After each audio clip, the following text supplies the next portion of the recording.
ദൈവനാമത്തിന് മഹത്വം ഉണ്ടാകട്ടെ. കഴിഞ്ഞ ചില ആഴ്ചകൾ ശാരീരികമായ ചില ബലഹീനതകൾ മൂലം കടന്നു വരാൻ സാധിച്ചില്ല. ഇന്ന് ദൈവം നൽകിയ ആരോഗ്യത്തോടു കൂടെ നിങ്ങളുടെ മധ്യയായിരിക്കാൻ നിങ്ങളോട് ഒന്നിച്ച് നമ്മുടെ കർത്താവിനെ ഓർക്കുന്നതിനും ആ കർത്താവിനെ നമുക്ക് നൽകിയ പിതാവായ ദൈവത്തെ ആരാധിക്കുന്നതിനും ലഭിച്ച അവസരത്തെ ഓർത്ത് ഞാൻ ദൈവത്തെ സ്തുതിക്കുന്നു. ഇന്ന് അനേക പ്രിയപ്പെട്ടവർ നമ്മുടെ കൂടെയുണ്ട്. അവർക്കെല്ലാം സമയം ലഭിക്കേണ്ടതായിട്ടുണ്ട്. ഞാൻ വളരെ ചുരുക്കമായി ഒരു സങ്കീർത്തന ഭാഗം വായിക്കട്ടെ. നാം പാടിയ പാട്ടിന് നാം ഇങ്ങനെ ഞായറാഴ്ച ദിവസങ്ങളിൽ കടന്നു വരുമ്പോൾ നമുക്ക് ഓർക്കാനുള്ളത് നമ്മുടെ കർത്താവിനെയാണ്. നമുക്ക് വേണ്ടി ജീവൻ നൽകിയ ആ കാൽവറി മലയിൽ കൊടും പാപി എന്ന നിലയിൽ കാൽവറി കുരിശിൽ പാപച്ചുമട് തന്റെ തലയിൽ വഹിച്ചുകൊണ്ട് അവൻ മരിച്ചത് നമുക്ക് വേണ്ടിയായിരുന്നു എന്നുള്ളത് ഓർക്കുവാൻ ലഭിക്കുന്ന അവസരമാണിത്. നാം കടന്നു വരുമ്പോഴങ്ങനെ ഞായറാഴ്ച ദിവസങ്ങളൊക്കെ കടന്നു വരുമ്പോഴൊക്കെ നമുക്ക് ഓർക്കാനുള്ളത് അത് മാത്രമാണ്. നമുക്ക് വേണ്ടി കാൽവറി ക്രൂശിൽ മരിച്ച കർത്താവിന്, അവനെ ഓർക്കാൻ, അവനെ ധ്യാനിപ്പാൻ, അവന്റെ കഷ്ടപ്പാടുകളെ ധ്യാനിപ്പാൻ. അപ്പോൾ തന്നെ ഈ നല്ലവനായ കർത്താവിനെ അവൻ പിതാവായ ദൈവത്തിന്റെ ഏകപുത്രനായിരുന്നു, പ്രിയപുത്രനായിരുന്നു. നാം വായിക്കുന്നത് സ്വന്തം പുത്രനെ ആദരിയാതെ നമുക്ക് വേണ്ടി എല്ലാം ഏൽപ്പിച്ചു തന്നത്. ആ വലിയവനായ ദൈവത്തെ നമുക്ക് പാടി സ്തുതിക്കാം, ആരാധിക്കാം. ഒരു സങ്കീർത്തന ഭാഗം ഞാൻ വായിക്കട്ടെ. 99-ാം സങ്കീർത്തനം, Psalms 99.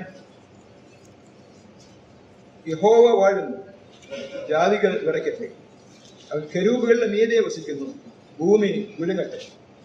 യഹോവ സിയോനിൽ വലിയവനും സകല ജാതികൾക്കും മീതെ ഉന്നതനുമാകുന്നു. അവൻ പരിശുദ്ധൻ എന്നിങ്ങനെ അവർ നിന്റെ മഹത്വം ഭയങ്കരമായ നാമത്തെ സ്തുതിക്കട്ടെ. അവൻ പരിശുദ്ധൻ എന്നിങ്ങനെ അവർ നിന്റെ മഹത്വം ഭയങ്കരമായ നാമത്തെ സ്തുതിക്കട്ടെ. നമ്മുടെ ദൈവമായ യഹോവയെ പുകഴ്ത്തുവിൻ. 5-ാം വാക്യം, നമ്മുടെ ദൈവമായ യഹോവയെ പുകഴ്ത്തുവിൻ, അവന്റെ പാദപീഠത്തെങ്കിൽ നമസ്കരിപ്പിൻ, അവൻ പരിശുദ്ധനാകുന്നു. വീണ്ടും 9-ാം വാക്യം, വേഴ്സ് 9, നമ്മുടെ ദൈവമായ യഹോവയെ പുകഴ്ത്തുവിൻ, അവന്റെ വിശുദ്ധ പർവ്വതത്തിൽ നമസ്കരിപ്പിൻ, നമ്മുടെ ദൈവമായ യഹോവ പരിശുദ്ധനല്ലോ.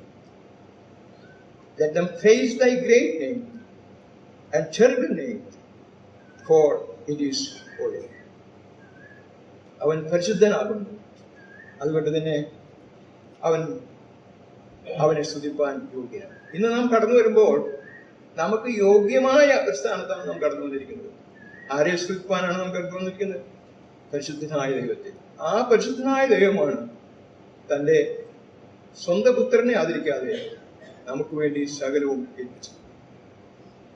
ആ വലിയനായ ദൈവത്തെ നമുക്ക് സ്തുതിക്കാം. 5-ാം വാക്യത്തിൽ വീണ്ടും പറയുന്നു, നമ്മുടെ ദൈവമായ യഹോവയെ പുകഴ്ത്തുവിൻ, അവന്റെ പാദപീഠത്തിൽ നമസ്കരിപ്പിൻ, അവൻ പരിശുദ്ധനാകും. Worship at his footstool, for he is holy. വീണ്ടും അതേ വാക്യം തന്നെ സങ്കീർത്തനക്കാരൻ എടുത്തു പറയുകയാണ്, യഹോവ പരിശുദ്ധനാകും.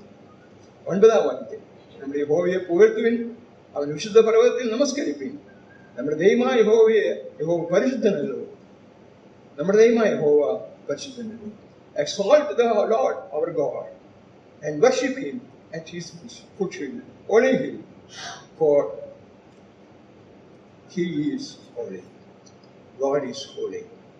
ഈ പരിശുദ്ധനായ ദൈവത്തെ നമുക്കും സ്തുതിക്കാം, ആരാധിക്കാം. അവന്റെ നാമം